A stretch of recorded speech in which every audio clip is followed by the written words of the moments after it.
You know what it feels like. The moment you walk into a room and something is slightly off.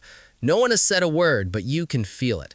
A subtle shift in the air, a silence that hangs a little too heavy. And before you've even taken off your coat, a quiet alarm begins to sound in the back of your mind. Someone is upset, and somewhere, buried beneath the rhythm of your own thoughts, you've already decided it might be your fault. Or if it isn't your fault, it soon will be your responsibility to fix. You start running through the last few hours. Was it something you said? The tone of your voice this morning? A text message you didn't reply to fast enough? You haven't even confirmed there's a problem, but your nervous system is already bracing for impact. You begin to monitor. You watch their facial expressions for confirmation. You adjust your own mood to create a buffer, to smooth things over before they can even surface. You offer a gentle joke, a kind gesture, an apology you're not sure you owe, anything to restore the equilibrium. And this doesn't just happen in moments of obvious tension. It happens in the quiet spaces too. You find yourself constantly scanning the emotional horizon, checking the weather patterns of everyone around you. You leave conversations replaying not what you said, but how it might have been received. You carry the weight of other people's silences. You interpret their fatigue as disappointment, their distraction as rejection, their quietness as anger aimed at you. Over time, this becomes more than a habit. It becomes a way of being. You start to believe that your worth is tied to your ability to keep everyone around you comfortable. If someone is struggling, you assume you haven't done enough. If a relationship feels strained, you assume it's because you failed to hold it together. You become the emotional caretaker, the peacekeeper, the one who absorbs the unspoken discomfort of others so they don't have to feel it. But here's what begins to happen. You start losing the ability to distinguish between what you actually feel and what you're feeling on behalf of someone else. Your energy is no longer your own. You wake up exhausted because you've been carrying the emotional load of 3 other people. Your own needs become a distant whisper, easily drowned out by the louder urgency of everyone else's moods. You tell yourself this is just who you are. You tell yourself you're being kind, being empathetic, being strong. But underneath that, there's a quieter truth you may not have allowed yourself to fully see. You're not just being kind, you're also trying to stay safe. Let's look at what's really happening beneath the surface. This pattern of taking responsibility for everyone's emotions is not a personality flaw. It is not a sign that you are too sensitive or too weak. It is an adaptation. It is a strategy your brain developed, usually long ago, to create predictability in an environment that once felt unpredictable. For many people, this begins in childhood. You learn that the emotional stability of the household depends on your ability to anticipate and manage the moods of the adults around you. You learn that your safety, your belonging, your sense of being okay is contingent on keeping everyone else okay first. Your brain, in its deep wisdom, took that lesson and encoded it as a survival mechanism. It decided that if you could become hyper-attuned to the emotions of others, you could prevent conflict, you could maintain connection, you could avoid the terrifying instability of someone's anger or withdrawal. And so it wired you for vigilance. It made your emotional radar incredibly sensitive. It taught you that peace is something you must actively maintain, rather than something you are allowed to simply exist within. And here is the paradox. What once kept you safe now traps you. The very sensitivity that helped you survive now convinces you that you are responsible for things you never had the power to control in the first place. So why does your brain keep doing this even when it no longer serves you? It comes down to a process psychologists call emotional boundary diffusion. Your brain, particularly the anterior cingulate cortex and the insula, which are involved in detecting errors and sensing internal bodily states, becomes so practiced at registering other people's emotions that it begins to confuse them with your own. You don't just see someone's sadness, you feel it. And because you feel it, your brain interprets it as a problem you need to solve. There's a useful metaphor here. Imagine you live in a house with very thin walls. You can hear every sound from every room. A cough next door feels like it's happening in your own living room. A sigh upstairs echoes through your bedroom. Over time, you stop hearing your own thoughts because you're so consumed with monitoring the sounds around you. You begin to believe that if there's any noise, any discomfort, any tension in the house, it's your job to go and quiet it. But here's what you forget. You don't control the sounds in other people's rooms, and you were never meant to. This is the mental model. Imagine you have a small circle drawn around you. That circle is your responsibility. Inside it are your feelings, your actions, your boundaries, your choices. Outside that circle are the feelings, actions, and choices of everyone else. Now, when you take responsibility for someone else's emotion, you are stepping outside your circle. You are abandoning your own center to stand in someone else's. And the moment you do that, you lose your footing. You can no longer think clearly. You can no longer feel what is actually yours to carry. You are trying to hold yourself steady while standing on ground that was never yours to stand on. So what do you do when your entire nervous system is screaming at you to fix, to smooth, to absorb? You begin by learning to separate. The first step is to pause before you act on the emotional urgency you feel. When you notice that familiar pull to rescue, to apologize, to make someone feel better before they've even asked, you stop. You don't ignore the feeling, you just don't act on it immediately. You take one breath, and in that breath, you ask yourself a single question. Is this mine? Is this emotion I'm feeling actually coming from me, or am I picking it up from someone else?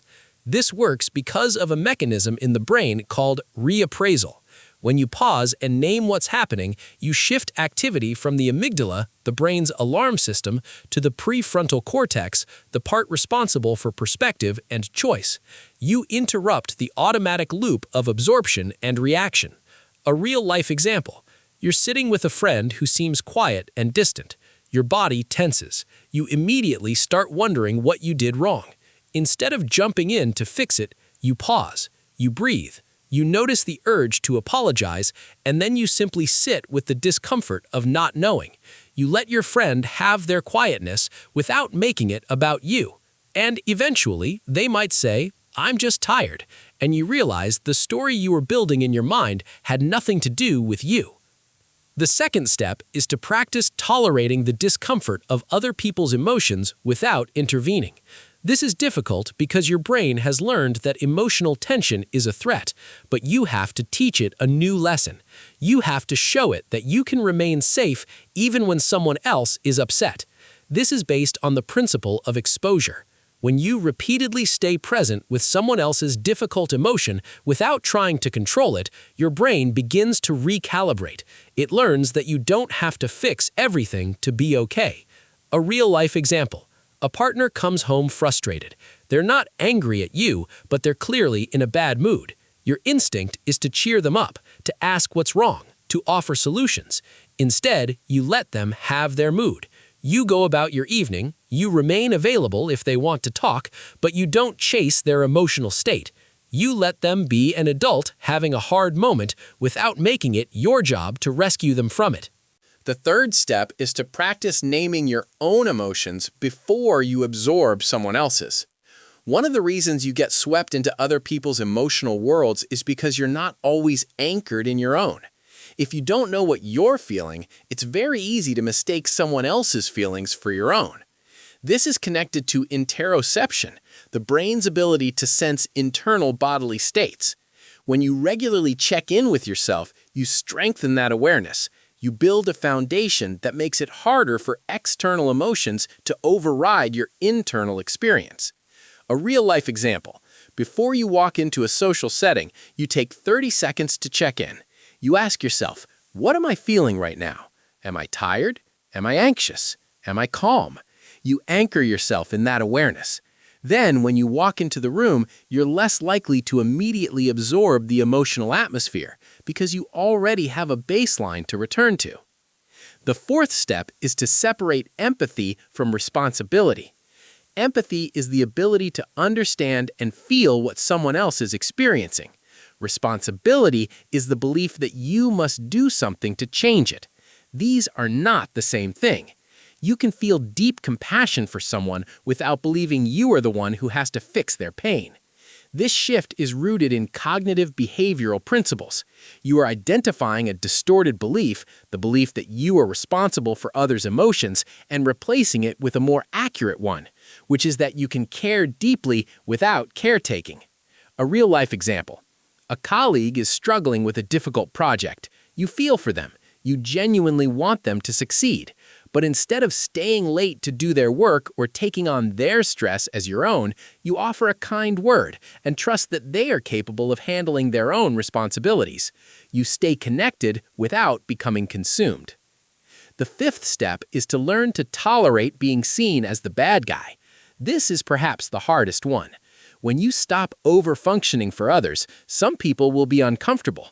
They may react with frustration, withdrawal, or even anger. And your brain, wired for attachment and safety, will interpret this as danger. But you have to remind yourself that someone else's discomfort with your boundaries is not a sign that you've done something wrong. It is simply a sign that they are used to you carrying something that was never yours to carry. A real-life example. You tell a family member you can't drop everything to help them this weekend. They respond with guilt or disappointment. You feel the pull to give in, but instead you hold your boundary. You don't explain or justify. You simply let them feel however they feel without taking responsibility for their reaction. All of this leads to one simple mental model. Imagine your emotional life as a room. You are responsible for the temperature in your own room. You can open the windows, turn on the heat, open the door to let fresh air in, but you cannot control the temperature in someone else's room. You can visit, you can care about whether they are warm or cold, you can even offer them a blanket if they ask, but you cannot live in their room. You cannot keep adjusting their thermostat from the hallway, and the more you try, the more you forget to tend to your own. What you are really doing in this work is reclaiming your own emotional space. You are learning to let other people's moods be their own. You are learning that your worth does not depend on your ability to manage what other people feel. You are learning that you can be a deeply caring person without being a caretaker, that you can hold space for others without emptying yourself. And the quiet truth beneath all of this is that the people who truly belong in your life will not require you to disappear. They will not need you to constantly smooth the edges of their experience. They will be able to sit in their own discomfort without asking you to fix it. And they will be glad to meet you in the space where you are no longer managing, but simply being. So the next time you feel that familiar pull, that tightening in your chest when someone's mood shifts, take a breath. Remember the circle. Remember the room. Remind yourself that their emotion is not an emergency you need to solve. It is simply information, and you are allowed to receive that information without becoming responsible for it. You are allowed to let people have their feelings, and you are allowed to have your own.